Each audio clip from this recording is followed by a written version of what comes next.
Hi hello నమస్తే welcome back Radha cooking channel. మన ఛానల్లో బాస్మతి రైస్ కాకుండా ఇంట్లో వాడుకునే బియ్యంతోనే పలావ్ ఎలా చేయాలో చూపించబోతున్నా. టేస్ట్ చాలా బాగుంటుంది. చాలా తక్కువ టైంలోనే సులభంగా చేసేయచ్చు. ఎలా చేయాలో చూడండి. కొలతకి నేను చిన్న లోటా ఒకటి తీసుకున్నా. బియ్యం దేంతో అయితే తీసుకుంటామో వాటర్ అదే దాంతో కొలిసి తీసుకోవాలి.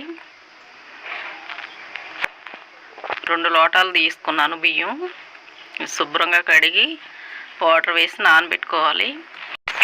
ఇవి 1/2 కిలో ఉంటాయి. పక్కన పెట్టుకొని పొయ్యి ఆన్ చేసి కళాయి పెట్టుకోవాలి. 1 గంటెడు నెయ్యి వేస్తున్నా. ఇదే గంటతో 1 గంటెడు నూనె వేసుకోవాలి. 100 గ్రాములు ఉంటుంది. బిర్యానీ ఆకు, చెక్క, లవంగా, మరాఠీ మొగ్గ, షాజీరా ఇవన్నీ తీసుకొని ఈ ఆయిల్లో ఫ్రై చేసుకోవాలి. కాస్త ఫ్రై అయిన తర్వాత 2 ఉల్లిపాయలు తీసుకొని సన్నగా కట్ చేశాను. ఇవి వేసుకోవాలి. ఇవి వేసి 1 నిమిషం ఫ్రై చేసుకోవాలి. ఫ్రై చేసుకున్న తర్వాత 2 పచ్చిమిర్చి బోరుగా చీల్చి వేసుకోవాలి.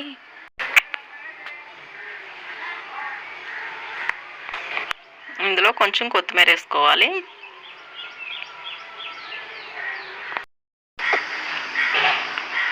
ఇప్పుడు ఇందులో టమాటాలు వేసుకోవాలి.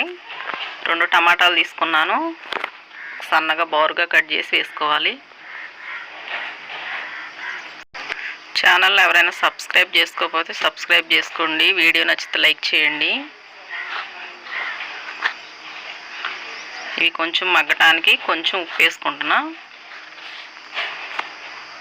ఉప్పు వేసామంటే తొందరగా మగ్గుతాయి. ఒకసారి కలిపి మూత పెట్టుకోవాలి. కొంచెం మగ్గుతాయి. ఇప్పుడు ఇందులో అల్లం వెల్లుల్లి పేస్ట్ వేసుకోవాలి. నేను 1/2 కిలో బియ్యం తీసుకున్నా కదా, 2 స్పూన్లు వేసుకుంటున్నా. కాస్త ఫ్రై చేసుకోవాలి. పచ్చి వాసన పోయేటట్టు ఫ్రై చేసుకున్నాక ఇందులో 1/2 స్పూన్ కారం వేసుకోవాలి. ఒక స్పూను ధనియాల పౌడర్ వేసుకోవాలి. 1 స్పూను బిర్యానీ మసాలా. ఇవి వేసుకుంటేనే ఫ్లేవర్ బాగుంటుంది. ఒకసారి ఫ్రై చేసుకోవాలి.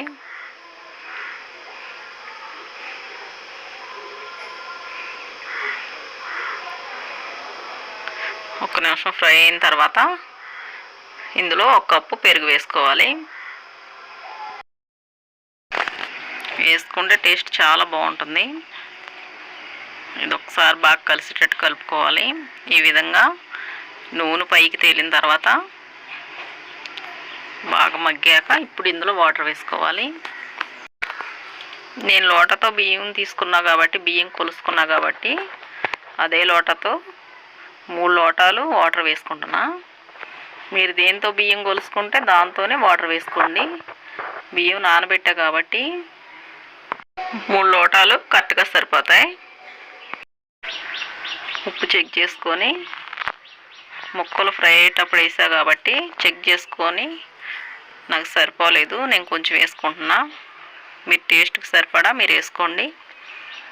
ఈ విధంగా మరిగేటప్పుడు జాజికాయ పౌడరు 1/2 స్పూన్ వేసుకోండి. నేను వేసాను. ఇప్పుడు ఇందులో బియ్యం వేసుకోవాలి. బియ్యం వేసి 2 నిమిషాలు ఉంచామంటే రెడీ అయిపోద్ది రైసు.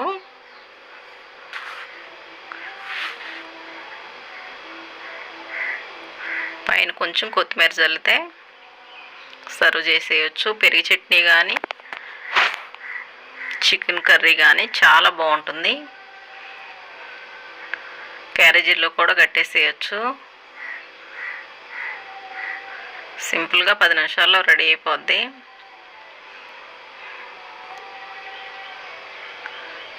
అసలు అంటుకోదు. మెతుకు అంటుకోకుండా పొడి పొడిగా వస్తుంది. ట్రై చేసి ఎలా వచ్చిందో కామెంట్ చేయండి.